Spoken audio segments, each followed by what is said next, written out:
Hey everybody, this is a quick video in case you have a Maytag brand dryer and you're getting an F1E1 error or a fault code on it and you're wondering what is this fault code and what do you need to do to get rid of it.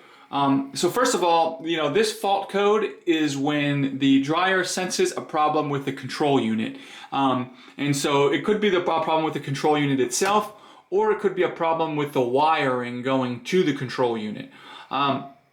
So the first thing to try to do to get rid of this is to just do a hard reset on the dryer, which is to turn it off and just disconnect it from power for at least a minute, and then restore power and try to run a cycle and see if it doesn't get rid of the error. The next thing to do, and you don't want to do this if you have a dryer that's under warranty because you can void your warranty, but it's to access the control panel and just to check and make sure all the wiring, there's no disconnected, damaged, crossed wiring or anything like that to the control panel.